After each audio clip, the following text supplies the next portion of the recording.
All right. Hello, everyone. Welcome to the Millennials Are Old podcast. And you know what, Brian? I've been thinking, right? Of course, you and I are both from the great state of Wisconsin, a state full of bovine animals. You might even call them cows. Have you seen a lot of cows in Wisconsin ever, Brian? I've seen some cows. I've seen some cows. I've smelled some cows. I've tipped some cows. That's a thing we do there. That's a real thing. I've found great amusement in the cows, the presence of the cows, the sounds the cows make. I find them quite joyous. They bring me a lot of good humor, I would say. No, absolutely. And speaking of humor, I find them to be very funny. I might even laugh out loud at them. You do that, correct, Brian? Or you have done that? I've laughed out loud at cows. I often feel like, cows, they give dairy milk. That's one of the things that we use them for. But sometimes I feel like I laugh out loud so much at the cows that it's kind of like I'm milking them for the out loud laughter. No, absolutely. And without further ado, that's going to be our subject this week because we're not going to be talking about literal lolcows, but we're going to be talking about the concept of lolcowdom, especially in the modern internet. So let's get into it. But before we get into it, Brian, let's bring back our segment, Cringe Generational Cringe Millennial Moment of the Week.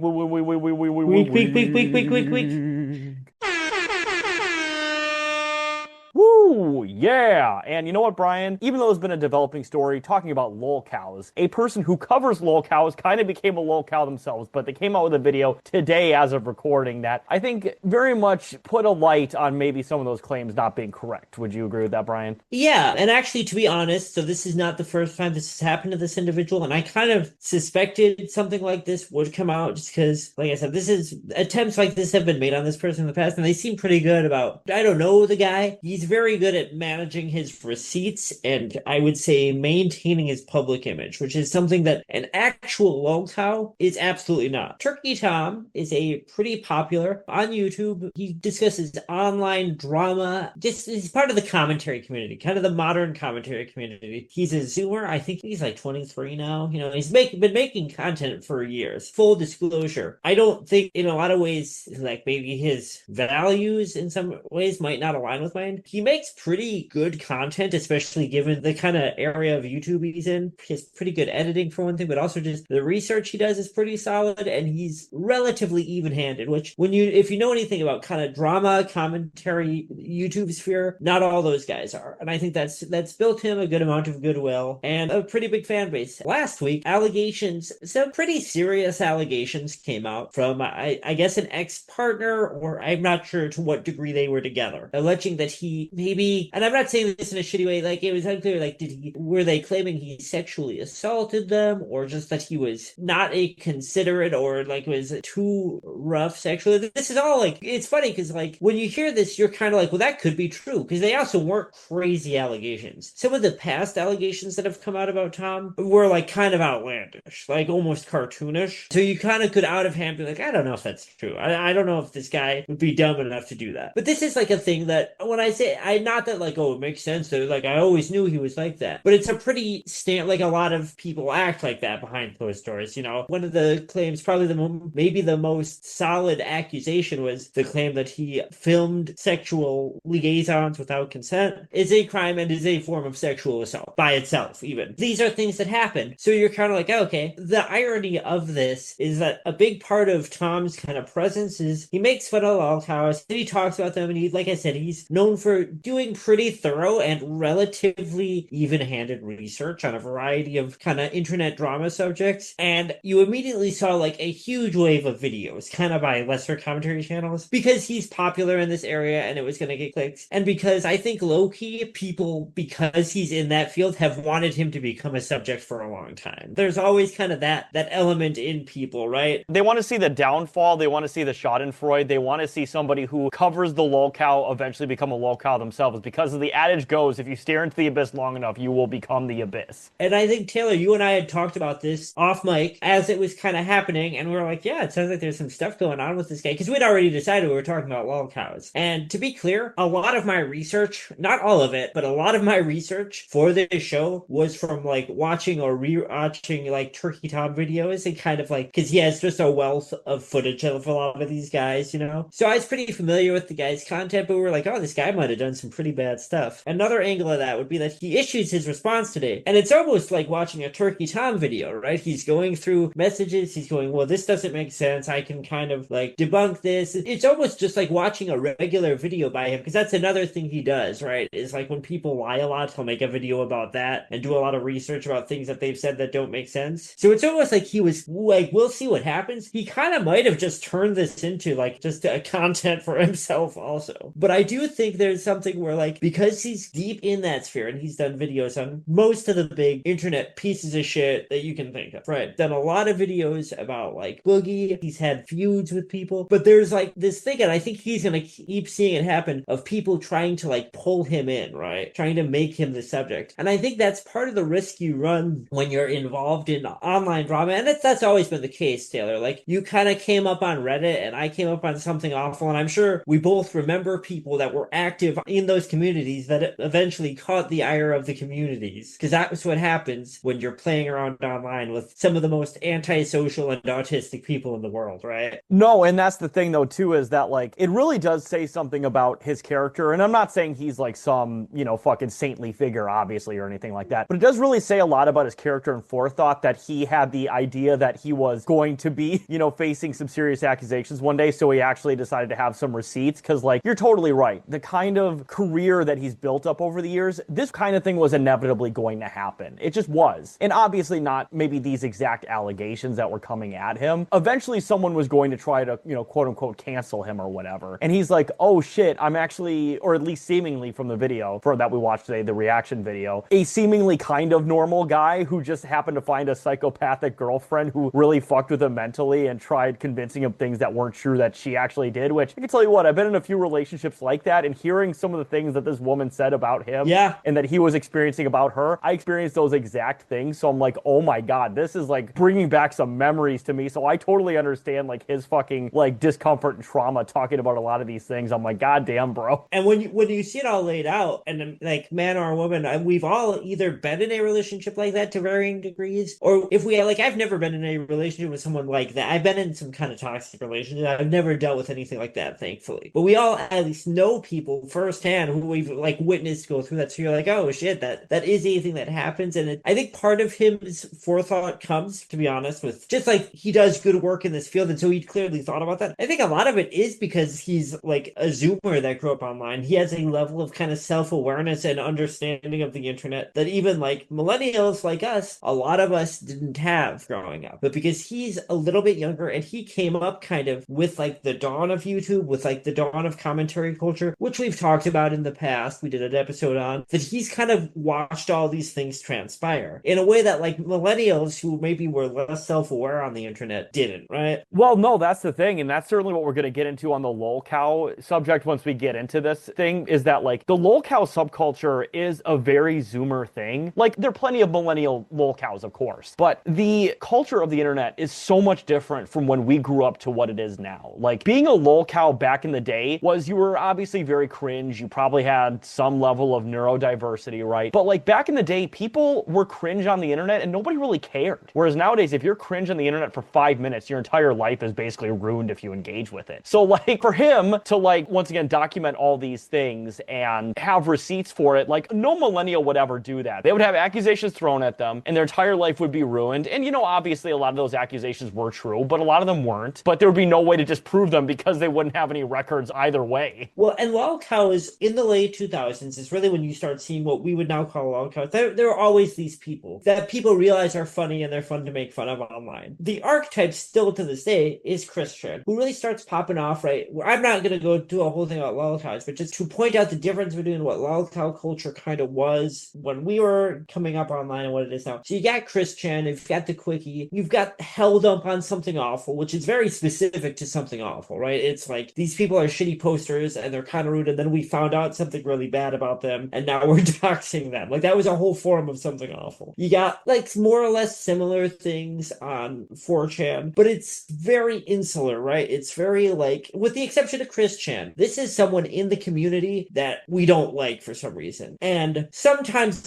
we don't like them for pretty good reasons. Like, they turn out to be pretty bad people. What it becomes really in the 2020s, not even in the 2010s, I think, is like a mass platform like type of entertainment entertainment that it really wasn't before. Like, if you were on the Quickie in the 2000s or even the 2010s, you were part of a niche community that documented this strange individual Chris Chan. If you watch Cyrax videos, if you watch Daniel Larson videos in the early 2020s, that's a pretty popular niche, like, genre on fucking TikTok and Instagram now. It's very different. The content is largely the same, but the level that it's at and the consequence of it is very different. No, absolutely. And, just to the audience at home real quick, I'm sure most people who listen to this podcast know what a lolcow is, but to the few that don't, so lolcow is essentially a person on the internet who, due to, their personal moral failings, or just in general for engaging in debate, they post something cringy, or they do something stupid or noteworthy or whatever the fuck, and then eventually they have basically an entire hate community behind them, and a lot of these lolcows engage in the hate community, and all it does is just basically build and build and build and build. And there's a very loose combination of things that basically all lolcows share in common. So first off, most of them are young. I would say most of them are in their like late teens, early 20s, some of them in their 30s, but very rarely you get ones that are like middle-aged or older, although there are some middle-aged lolcows out there and older. And most of them are like actually like degenerate, like violent criminals for the most part. Like they're ones like you do not want to be around the older ones, especially. I'm going to be honest with you. Like sex offenders type people. Yeah. Like those are usually the older lolcows, to be honest. Most lolcows become famous, have some pretty heinous traits. We'll get into that, but I think the community does suss that out for very particular reasons. Yes, and on top of that too, a lot of them have some level of, developmental delay or neurodiversity or learning disability or some way that makes them just more vulnerable to this level of basically what's online grade school bullying level behavior, to be honest with you. So it's like literally making fun of like mentally challenged / disturbed people for content on the internet. It's in a lot of ways, don't get me wrong, like there are certain lolcows that I have followed and found funny, right? But like I've never made my personality around like, making fun of Cyrax or Daniel Larson or Chris Chan or King Cobra JFS or whatever. Like I found their antics to be kind of funny, but I usually think in the back of my mind, like these people are very disturbed. I will not focus on them for my entire life. And also, and I say this again, I was pretty active on Something Awful, and I was never really in adjacent to, but I was never in like the Helldom community. And there's always a part of you that's like, I don't know if I even really want to know the people that are like making fun of this guy, because it's kind of funny, but it also is deeply antisocial. And I say this having just said that I watch Turkey Tom videos, like even observing it is to some degree antisocial behavior, right? Like even us talking about it right now kind of is engaging with a pretty antisocial thing. I 100% agree with you. And I do want to talk a little bit about the history of lolcows. So the most famous early lolcow by far was Chris Chan. I mean, they are the archetype of lolcowdom, like just straight up. And I have described Chris Chan on the show multiple times and on other shows multiple times as basically the progenitor of all modern internet cringe. Like just straight up, everything about the internet that you find cringy, Chris Chan was either the literal starter of it or was a pioneer in it. And that's not a joke. Guys, like everything you could think of. He was the first brony. Yep. He was proto-brony. First person to do Let's Plays, arguably. So Taylor and I, when we lived together, we used to sit, and I swear, probably for 2 hours at a time some nights, watch Chris Chan videos and talk about Chris Chan after work. No, it's wild. And, honestly, Chris Chan might even be the first male-identifying incel, to be honest with you, on the internet that we would describe as that. Everything about Chris Chan, everything you find cringy on the internet, Chris Chan, once again, either started or was the progenitor of. So, and we're not joking. We are not joking. We're not being like,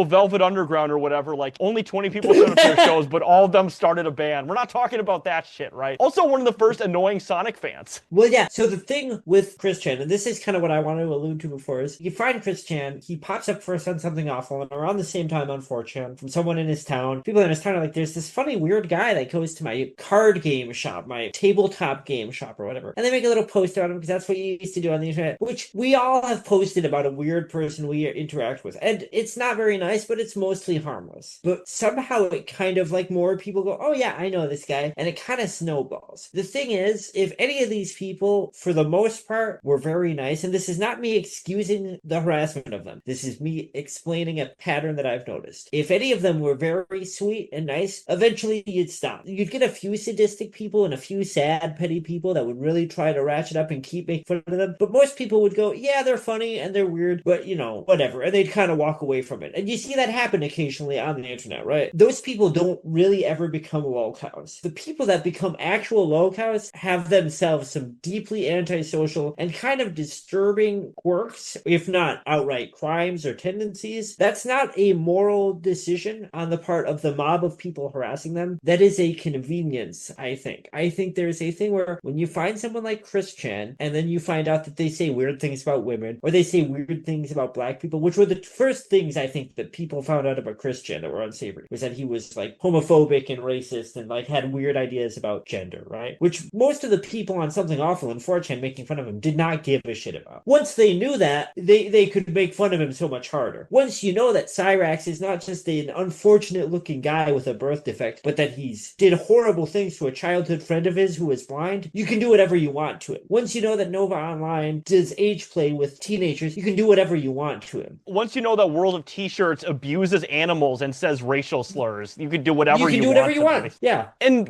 that's the thing, though, right? Is that, and you're totally right about the whole, and, that was especially common with Christian. I don't think so much as much with, later Lolcows, but people would be like, oh, I'm making fun of them, or I'm torturing them, or I'm becoming a ween, which a term in the Christian community, essentially, that is a person who's just trying to get really involved with Christian, but is usually, a very young, dumb person who doesn't know what they're doing, obviously. But they're just well, I'm gonna fucking be epic on Christian to own them because I think they're bigot. And it's no, you still like touching the poop. You love touching the poop. Yeah.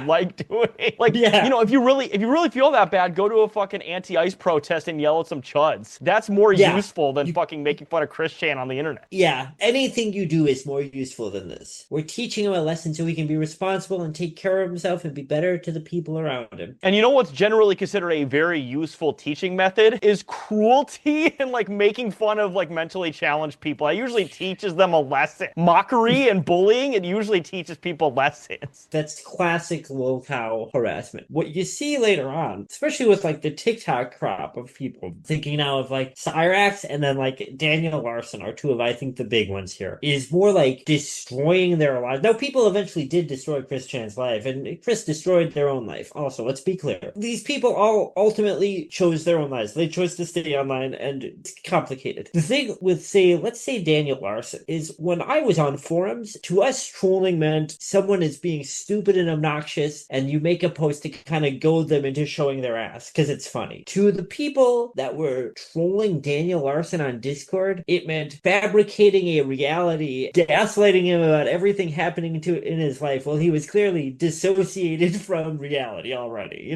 No, absolutely. And that was the thing that, once again, talk about the progenitor of that was the thing that fucking Chris Chan trolls started too. Chris Chan trolls created this elaborate reality where every single person Chris Chan ever had a romantic interest in was murdered or kidnapped or lied to him or abandoned him, and created this world where Chris Chan's entire comic book reality, because of course Chris Chan's also pretty infamous for their Sonichu comics. Of course, that was another thing that first outsider artist. Exactly. Chris Chan is the Henry Darger of millennials. But anyways, there were entire people who fabricated that Chris Chan comic reality was real and that they were a otherworldly, an interdimensional. Yeah, interdimensional goddess. That is the level of fuckery that these people will do to somebody who, once again, is mentally challenged and pretty low functioning on the autism spectrum. We need to be clear here. These are people who could never live independent lives. They need to be in fucking institutions, but they're being bullied by fucking loser teenagers and young adults on the internet.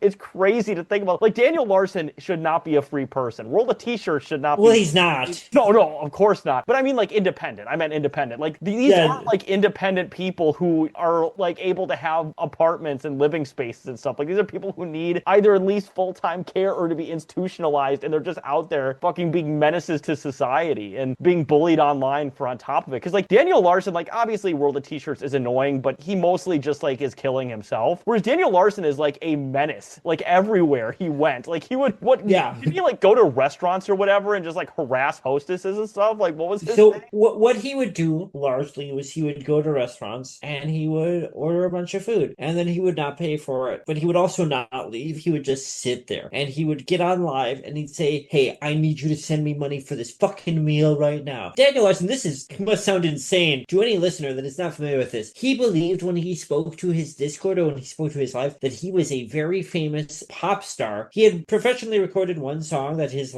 kind of adopted father figure paid to have produced for him, and it's auto-tuned all the hell and it sucks, but he thought he was this super famous pop star and that he was talking to his management. That's what his trolls would do. They're his management, and they'd say, you need to go into this restaurant and you need to scream at this waiter. This is going to be great for your career. And he'd fucking do it. Oh my God, I did not even realize that aspect. I mean, I knew that he like made shitty songs, or at least made one shitty song, but I didn't realize that was the reason he did that. That's insane. That's insane that people were able to convince him of that. And to be fair, once again, Daniel Larson is somebody who is severely autistic. Probably low IQ, to be honest, but is extremely autistic. So not a lot of these people, like some of these people, there are accounts of him doing some pretty sexually heinous things to kids he was in foster homes with. Which again, I think when the kind of trolls or whatever you want to call them find out about that, they're like, this is great for us because we can do anything to him now. Oh no, absolutely. I mean, there's so many lolcows out there who once again do something like either degenerate or disturbing or downright illegal or whatever the fuck. And yeah, it's just another thing to have people feel morally superior for bullying these people. Another one, Brian, and to be fair, obviously this guy is just generally cringe, although I'm pretty sure he's autistic too. But like another one of my quote unquote favorite lolcows was Brandon Brutal. Remember Brandon Brutal? I love Brandon Brutal. He's one of the funniest fucking people. Now, Brandon Brutal, he is a millennial. Have we talked about him on the podcast? The only lolcow we ever covered directly was Cobra JFS when he died. Okay. So Brandon is a 30-something emo. So like I have, just full disclosure, I have like wavy, shaggy hair that I think of as like rocker hair, but you know, it is kind of emo-y looking to people. Brandon Brutal did the whole thing. Fishnet arm stockings, eyeliner, snake bites. He had very curly hair that he straightened with an iron every morning. He had a really strange way of speaking, again, probably due to some like neurodiversity. And then he also had pretty severe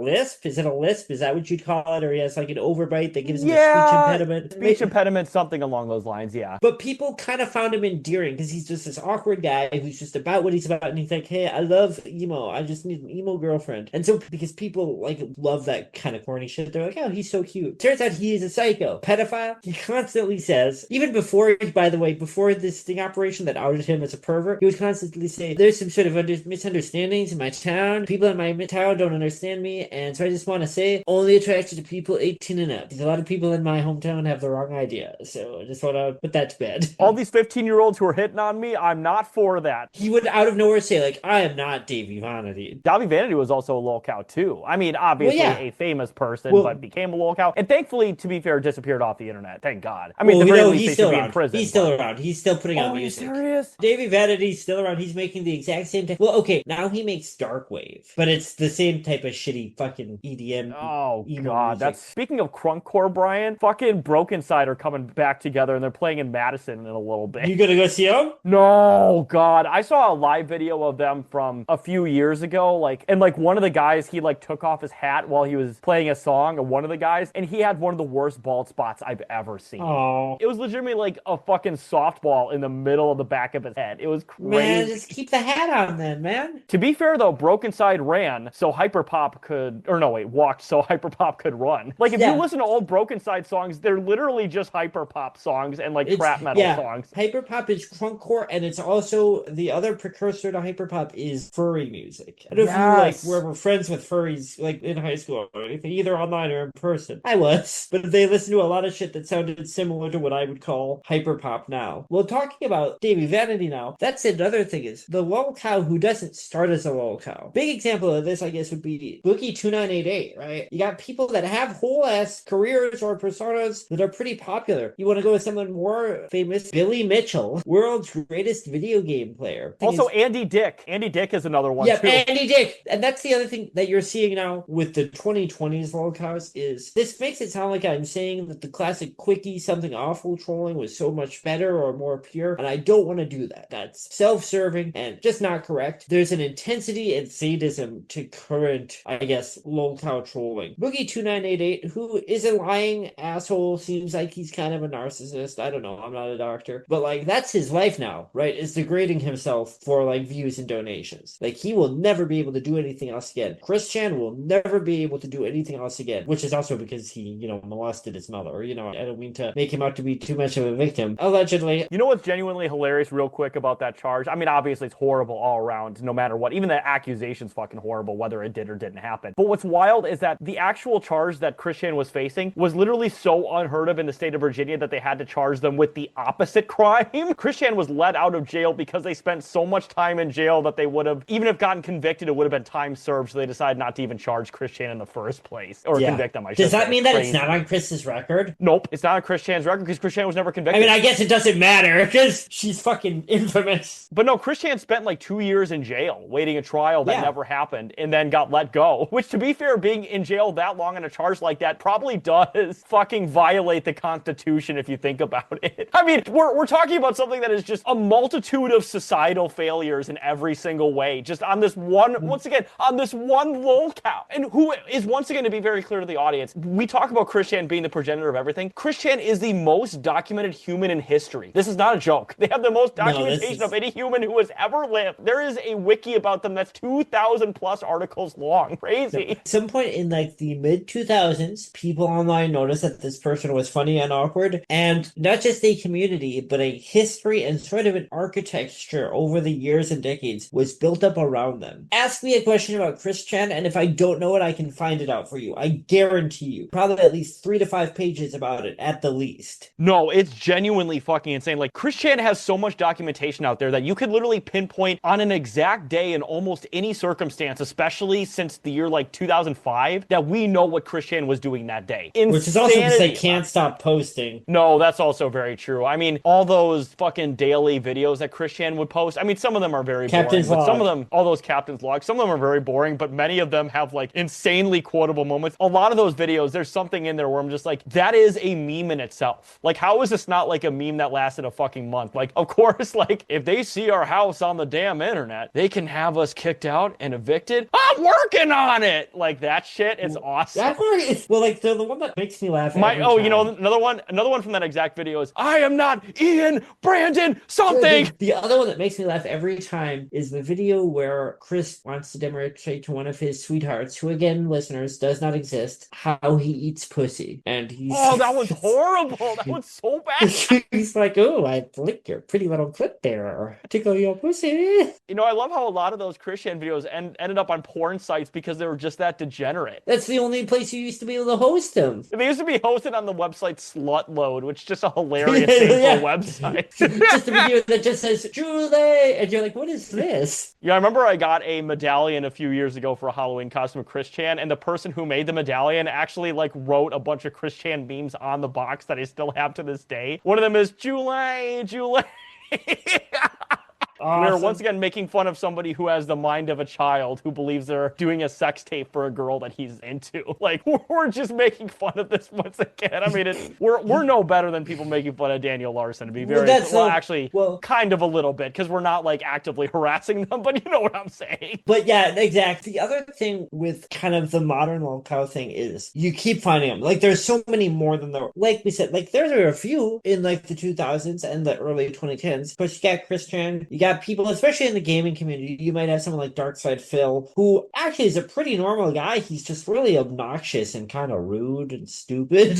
You know, for the most part, seems pretty normal. No, absolutely, about fucking DSP. Like, you know, DSP is somebody who is definitely a Lolcow, but he's very much somebody who I think tried to very much, I guess, position themselves as a heel-like character. I mean, that's why they called him DSP, you know, Darkside Phil, because he was just on the dark side of everything. Like, he's just a total fucking nerd. Twisted. And, you know, DSP was somebody who initially actually started off as somebody with a certain amount of talent in the fighting game community. You know, he actually won a couple local tournaments, I think, back in the day, but his most prominent gaming achievement was he got 5th place at EVO one year, which is, like, insane. Like, he beat fucking Justin Wong and Daigo at a fucking video game. Like, he was somebody who was genuinely talented at fighting games at one point, but, you know, due to his bravado and his, you know, fucking ego, he decided to eventually start a Let's Play channel, and he was always a terrible Let's Player. Like, it was very clear, just like, and I know this is going to sound very funny, but it's like when somebody is super specialized in one thing, like if somebody's like a doctor or a fucking engineer or like an educator or something and they try something different, they're generally not very good at it. They think because they're like really good at something that a certain amount of people consider to be high status or high achieving, they think they're going to be great at something else. So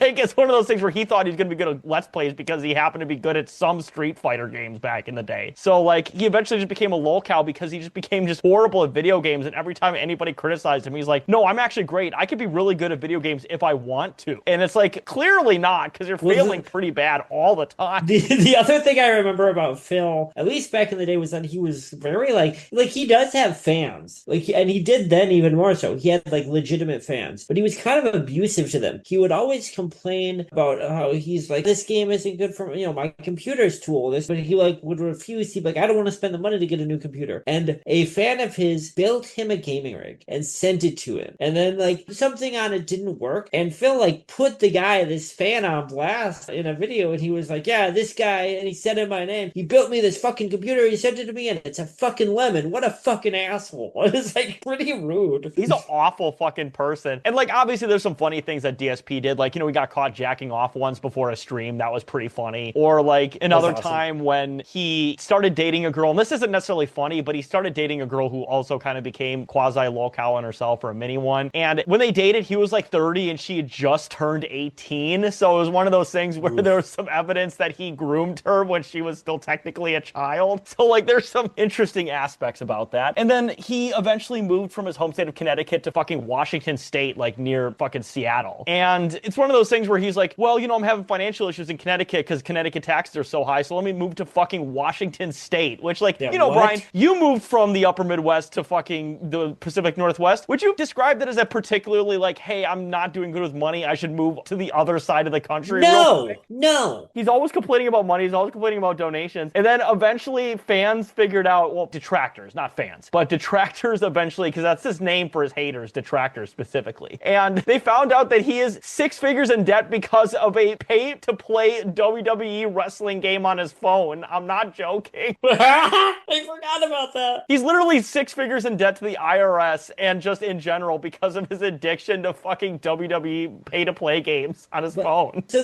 with Phil, this is another good example of how much this community has developed into something a lot more intense. Because I, was around communities that were making fun of Phil, like actively when he was kind of coming up and when he was getting popular. And it was that you'd show up in his stream and you'd say like a catchphrase that made him mad, right? That's what it was. And even with Christian for a few years, up until maybe the Blue Spike stuff, it was mostly just you'd put some funny shit out there, and Chris or Phil, who are very different people, but the fact remains, you put something out there and they would respond and be funny. Nowadays, if you've got someone like Phil and he was new blood, you would create a reality around him, right? You would try to irreversibly change his life. Whereas with these older guys, everything that happened to Phil, ultimately he did, right? That is not true for, again, Daniel Larson. I would really argue it's not even true for World of T-Shirts, Joshua Block, who people just plied this kid with alcohol because they think it's funny. And then these weird, like, pimp guys hang out with him and kind of, like, glom onto him and make him give them money,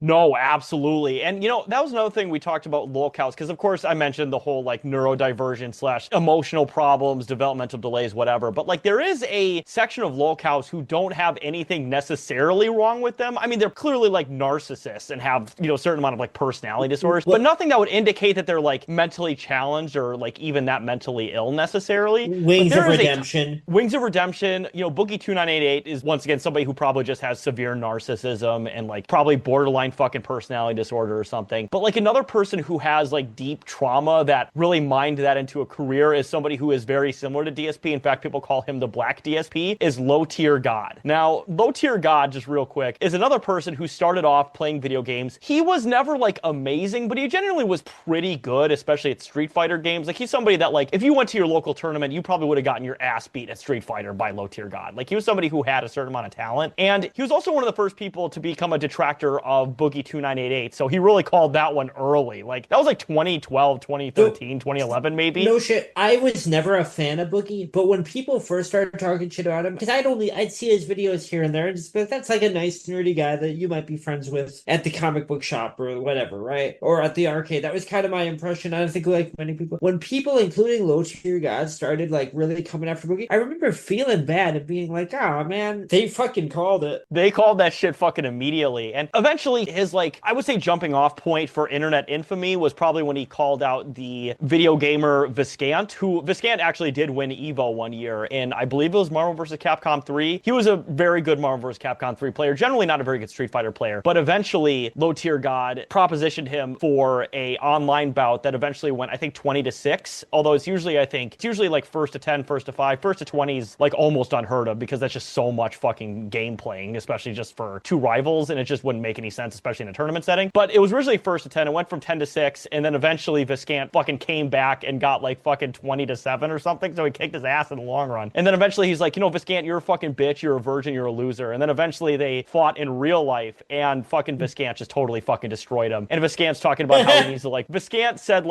there's gonna be a point when you want to come back at me, and you want to wash the taste of my dick out of your mouth, and just was just saying horrible things to him. But to be fair, LTG 100% deserved it, to be very clear. LTG is just a known troll. And eventually LTG would just play in, tournaments over the years, usually getting his ass beat, but sometimes he gets places depending on where he was at. And then eventually he's like, fuck this, competitive fighting gaming is not really for me anymore. So he decided to become a Let's Player just like DSP. And he became infamous in the community for, in all honesty, because DSP in general is not a very interesting streamer. He only really has one shtick of just being bad at video games and then complaining when people say he's bad at video games. But LTG came up with an entire elaborate worldview on why everybody's out to get him, just like narcissists do. And he comes up with these insane, especially when people beat him, these insane rape and racism scenarios that are insane. Genuinely, he comes up with rape scenarios for his detractors. I'm not even joking. His name for his fans are the Covenant. That's his name for his fans. He calls them the Covenant. He's trying to build a cult? What is this? No, it's crazy. And there's one video, and to be fair, there's a million videos like this, but every time somebody beats him at a game, and also to be clear, the only time that he faces the vast majority of people willingly is if they pay him. They'll usually pay him anywhere between $10 to $40, whatever, right? And this poor sap paid this guy $14 and fucking whooped his ass. And he came up with this scenario about him and his Covenant. Once again, that's what he calls his fans, to track this guy down in the snow and gang rape him while everybody holds him down and LTG rapes him. And at the end, he's like, that's what you get for,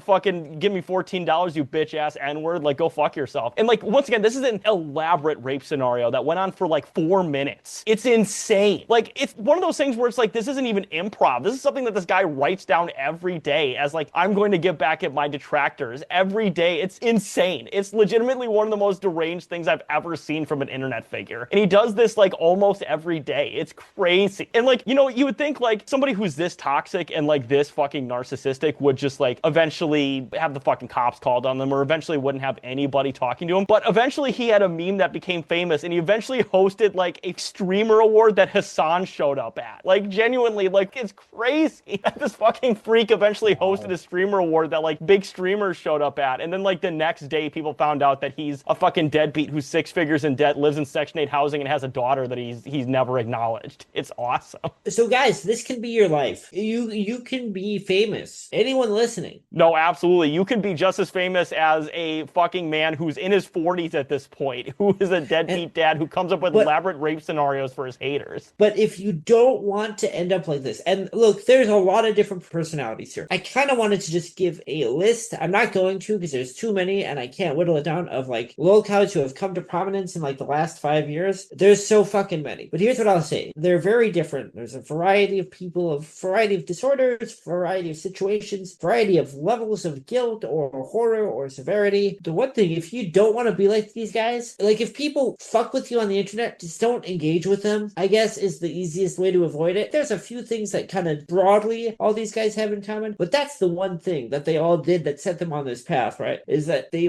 were so into themselves, and they were so narcissistic or so unself-aware or so whatever that they couldn't just be oh, this person's being rude online or whatever. Because I almost said also to be normal online, but that's not fair because not everyone can be normal online, and you shouldn't have to necessarily as long as you're not hurting anyone. But the thing I'll say is log off once in a while. I know that sounds trite to say, but you can log off sometimes. You can lose an argument online or not have the last word, because that's what probably every single Lolcow of this nature who is just perpetually harassed and bullied, they couldn't stop replying. Which, whether you're talking online in the 2020s, whether you're talking in the neighborhood in the fucking early 60s, if someone's bullying you, they want you to respond. I know I sound like you're fucking granny now here saying this, but Chris Chan, if he had just stopped responding at a certain point, we never would know all this shit about him. We would just think he was just kind of a nerdy guy, and we'd probably all look back at those posts if we even remember them now, and we'd all feel a little bad. Now, we learned more about him because he couldn't shut his mouth, and that didn't happen. No, absolutely. And, I I will agree. I'm gonna go for my final thoughts too on this, is that like in general, the fucking Tyler the Creator quote of how is cyberbullying real just was it close your eyes? Close your eyes, log off, turn off the computer. And honestly, you know, it's one of those things where both Brian and I, and I'm not gonna obviously call out any posts because that would be shitty, and I feel like both of our accounts are probably long dead or maybe even banned, logged off, whatever the fuck, right? But like both you and I, Brian, have said some insanely fucking cringy things on the internet. Honestly, there are many times in my life where I have posted a comment on a YouTube video or a Reddit post that literally has replies that have ended up on some of the most upvoted posts on the entire website for that day. I'm not joking. At one point, I literally was in the top 50 highest commenters on an iFunny adjacent website. I posted some cringe on the internet, some absolute cringe. I remember, I think the lowest downvoted thing I ever got was like negative 500 downvotes. Like, I have posted some fucking cringe on the internet. Yeah. Like, if I think of the iFunny one, I think the iFunny adjacent one was like negative 2,000. Like, I'm not joking. I have posted some fucking shit on the internet. But you know what I did? I never doxed myself. I let it go, and eventually everybody forgot. Nobody remembers my cringe days on the internet. And that's what you have to do. My original Twitter account, which was kind of affiliated with my Something Awful account, which is that account got permabanned because I think I told this story in a previous episode because I threatened Matt Forney. But before that, I kind of was in a spectrum. I was kind of adjacent to like people in weird Twitter, some people who were kind of popular, kind of like first wave weird Twitter. Every once in a while, I'd make a post that would get more popular than I intended, and I'd get roasted a little bit, and not ever in a really mean way. But the best thing I think you can do when that happens too is, A, you can either disagree and not care and not respond, which happened a few times, especially if like right-wing people got a hold of my posts, or like if it's people making fun of you, and unless they're being really mean, which again, you shouldn't engage with, but maybe it's something where you're like, that is a little lame that I said that. I would say like, then you can say to yourself, well, maybe I shouldn't post that way if I feel that way about it. Do you know what I mean? No, exactly. And I know this is going to sound like a narcissistic statement, but it's kind of the opposite of a narcissistic statement. I promise you, the haters on the internet, don't engage with them, because I guarantee you whatever you engage with them will only make your life worse. Don't engage with the haters. And I know that sounds narcissistic, but it's kind of the opposite of narcissistic in this specific context. No, if they're doing gentle ribbing, which is more often than not what would happen to me online if I said something cringy, if they're like fucking trying to bully you, either way, nothing that you say, unless you're like really funny and disarming, like I don't know, but like if someone is bullying you, like Chris Chan style, someone's trying to say shit like that to you, there is nothing you can say that will make them be like, oh, actually, this guy's pretty cool. It's just not gonna happen. No, it's not gonna fucking happen. You attempting to be epic when you have 1,000 people fucking yelling at you is not going to help. Just let it go, move on. And you know what? If you don't give them any bait, you biting is just not going to fucking help. Just don't take the bait. Don't bite the bait. Like a little fish, just fucking swim away. I promise you they will fucking like ignore you, because that's what bullies do. That's what harassers do. Yeah. If you don't give them an inch, they will not take that fucking inch from you, like straight up. But you give them an inch, they will take a mile. And I know this is once again sounding like a fucking teacher when you're growing up, like, don't engage with the bullies or whatever the fuck. But in this specific instance, yes. Now, to be clear, if we're talking about fascists on the street, you should beat the shit out of them. But if we're talking about bullies on the internet, then just let that shit go. Don't engage because they want the engagement. If you see the next Charlie Kirk, whoever the fuck that is, ignore them, or at the very least, if you see them out in public, give them a fucking black eye. You know what I'm saying? Just like, do one of those two things. The only way I would say responding to like a bully online, a troll online, is if you really think that you're funnier than they are and you're smarter than they are, then maybe go for it. Because that might pay off. If you're really funny, like, and I mean actually funny, not like defensive and not like trying to argue or sound tough, then you might be able to get one up on them. But if you're taking this advice in the first place, if you're in the situation where someone's talking to you like you're Chris Chan, I would advise you not to go that route. No, absolutely. And you know, where I live, we had a bit of a like momentary Lolcow, a political Lolcow. So of course there's some political Lolcows, some of them being like fucking Will Stancil, who's my single favorite political Lolcow at the moment. He's so fucking funny. He posts cringe every day. And when I found that one of him being on Something Awful, I'm like, this makes so much goddamn sense why he's cringe. Yeah, it does. We had one here who loved going to protests back in like Trump won and just riling people up. And I remember getting him on video once, and he went to me and I found out where he lived, and I found out how old he was and like his real name. And I remember saying him on video, I said, for being 25, you look old as shit. And he immediately turned his camera away. And you know what? Ever since then, I don't remember him filming nearly as many videos since then either, if I'm being honest with you. Is that Durst the worst? It was Durst the worst. And I remember a couple of years ago, after he stopped posting so much online, I remember walking by him once downtown, and he was on his bike and he said hi and waved at me and just kept biking. It was awesome. awesome. Do you think he recognized you? I mean, maybe. Who the fuck knows? I mean, that guy's probably on so many fucking drugs and alcohol, to be honest. I mean, who the fuck knows? He's a fucking loser. He's such But either a way, fucking piece of shit. oh, total fucking loser. But either way, that will be our episode on Lolcows. This will definitely not be the last time we talk about Lolcows, but this is at least an introduction to the Lolcow topic to our audience at home. And, speaking of people who really want to cringe at our antics, let's get into our pluggables. So you can follow me at Carlos Chantor on Twitter.com. And as well, please subscribe and follow us on both our YouTube and our Spotify channel, where we are uploading every episode simultaneously to both platforms. And speaking of things you should support my new social media side projects, the Tailoring Your Budget Instagram, TikTok, and YouTube channels. Now, I have not uploaded any content to those channels yet, but I very much will one of these days when I have the time. I mean, to be fair, I have a lot of fucking time these days, but, especially how things are in, fucking late January, February 2026. Needless to say, things are a little dicey in the world right now in my local environment, so of course, I do want to be out there for people as well, but I will once again be filming content for all those channels very soon, some very real-life, practical financial advice, and I'm hoping that you subscribe and follow both those channels, and I will be linking my Patreon in the in the comment section for both of these, once again, the description of the YouTube and the Spotify channels here, because I want you to, look at my content, maybe find some useful aspects of it, and, once again, if you enjoy it, give me a like, give me a subscribe, love to hear it, just like with the podcast. Straight up very excited for that. And then speaking of people you should also support the Lucifer and the Father campaign. Of course, our good friends Scott, Shaw, and Robert are creating a fantastic series. At the moment, they haven't updated you with any information, correct? I did talk a little bit with Scott these days. Seems like they're just working steadily, and it does seem like they work kind of slow and steady and kind of try to be very thorough with things. Scott is pretty active right now. He is doing a lot of he does character shows and things, which I do see him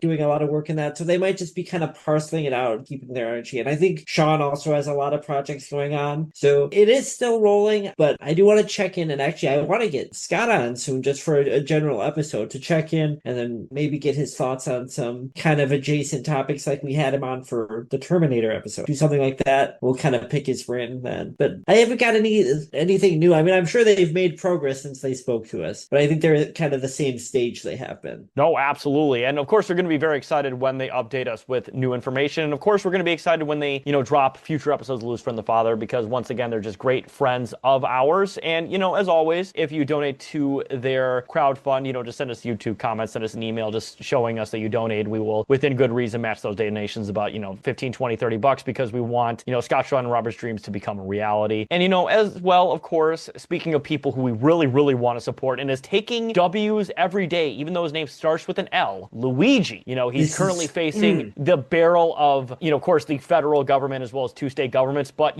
as of a few days ago, he got a big W once again, right, Brian? Yeah. So death penalty is off the table for Luigi. The judge has ruled that. I think that we did all kind of expect this would probably happen. Now that it's happened, I feel better saying that. But it's a great relief that it officially has. No, absolutely. But, once again, to be clear, even though he's getting W's every day, to be very clear, he is still facing life without parole. So we need to support him to the best of our abilities. It's one of those things where, once again, he's a cool fucking guy. He's somebody who is, once again, innocent of all charges. There's no actual proof or evidence against him. That's why all these charges and all these things are dropping like flies, to be honest with you, because there's just no fucking evidence against him. And that's also why they're fucking drawing this out as long as they can, so people, they think people will lose interest. But just like with the, anti-ICE stuff happening right now, people aren't losing interest. People are more politically engaged than I would argue that has happened probably in a decade at least. Yeah. So we need to keep up that fucking momentum. People are not going to lose interest in this, right? Not in Luigi, not in the fucking ICE bullshit that's going on everywhere, not in them fucking tear gassing kids, fucking murdering civilians. There is, and I'm not saying that it's gonna happen tomorrow. I'm not saying that revolution is at the doorstep of the White House or whatever, but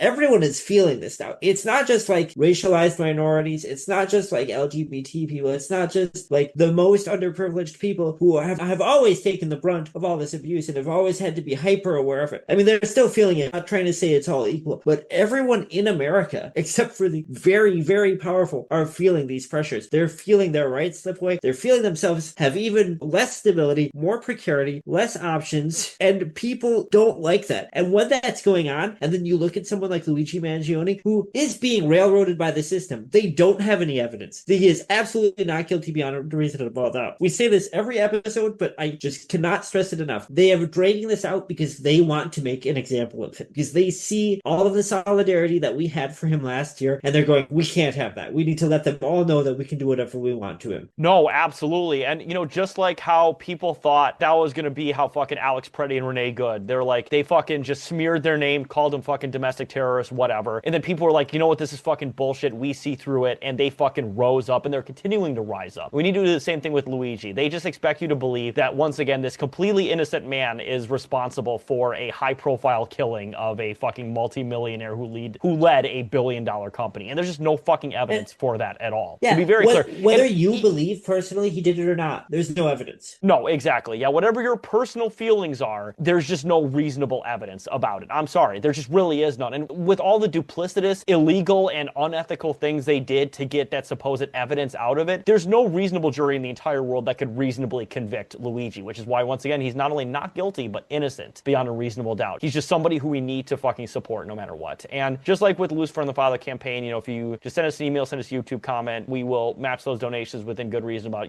10, 20, 25 bucks or whatever. Because like I said, we just need to help Luigi. If you can't give him money, which of course not everybody can in this extremely fucking precarious economy, but if you want to support him, post a good comment about him online, send him a letter, there's a bunch of other things you can do, of course. And if you do have anything negative to say, just don't say anything at all, because we don't need more negativity in this world, especially about this very specific thing. And then like as well, we say before, if you can't afford money, talk about him, write him a letter. He loves getting letters. I mean, that's probably one of the simplest and most fun things that you could do if you want to show support to Luigi. No, absolutely. And, speaking of people you should also support, we, of course, have a Patreon for this podcast. So the moment we don't have any patrons, which is very unfortunate, but be our very first patron today. Of course. Our kids are starving. Our kids are fucking starving. Absolutely. One of my kids is starving and the other is not starving, but she thinks she is. I'm talking about two dogs, to be very clear. But they have both very special dietary needs that need to be addressed. And you can help that today by giving to our patron. And, it's one of those things, too, where you're just talking with normie coworker, right? And they're like, oh my God, did you hear about what fucking, Kanye West did recently? Or,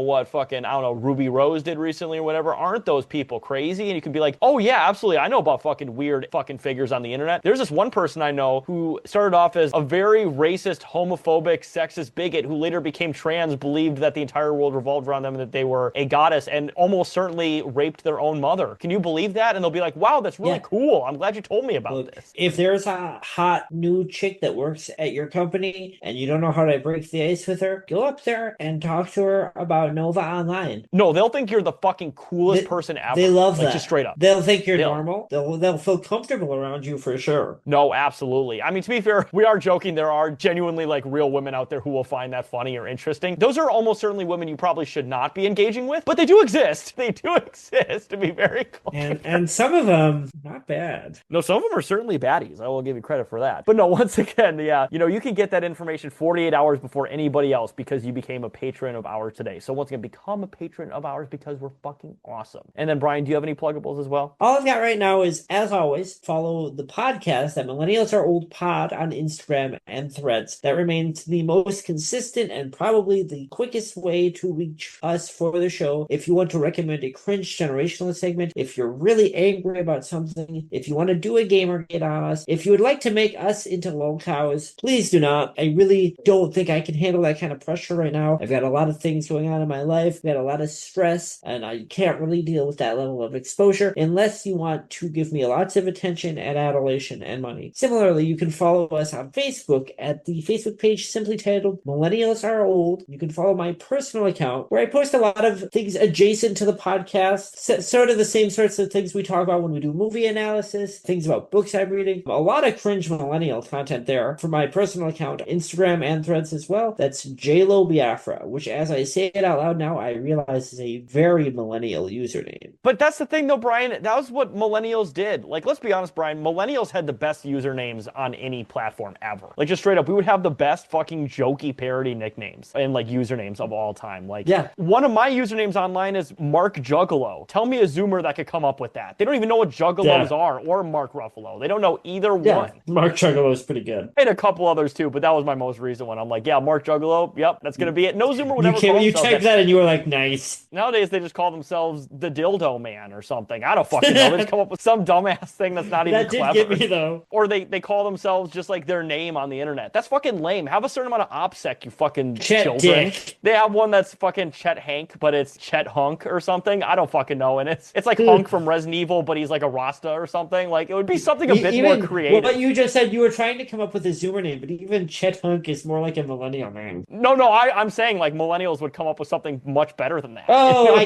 got you. Yeah, it would be like Hunk from Resident Evil, but he's like Jamaican or something. Like there would be some level of like creativity, but nowadays they just call themselves by their real names. And it's like, you have no just calling option. yourself What the like fuck? Colton Burpo online. You know, I saw recently there was a guy in Hungary like 1100 years ago. His name was Fartass. That name would go crazy these days. Bring my boy Fartass over. But, you know, speaking of people who are really farty assholes right now, I think it ends our fucking episode. And, you know, speaking of Brian as well, you know, we lulled a lot in this episode, but honestly, Brian, I'm feeling like a fat cow right now. So I think I need to go to sleep, burn off some calories with rest, and come back with a great episode for you next time. Would you agree with that, Brian? I agree. Much like a cow, I sleep standing up, and I intend to do just that once we stop recording. No, absolutely. So do they have sleep a good night, standing everybody. up? Yes, they do. They sleep standing up. Sometimes they lay down, but they never get tipped. That's not a thing. It's not like a barista who flips over the tablet that automatically starts at 25%. You don't have to tip the cow, to be very clear. But yes, have a good night, everybody. Sleep tight. And we'll come back with a great episode for you next time, as always.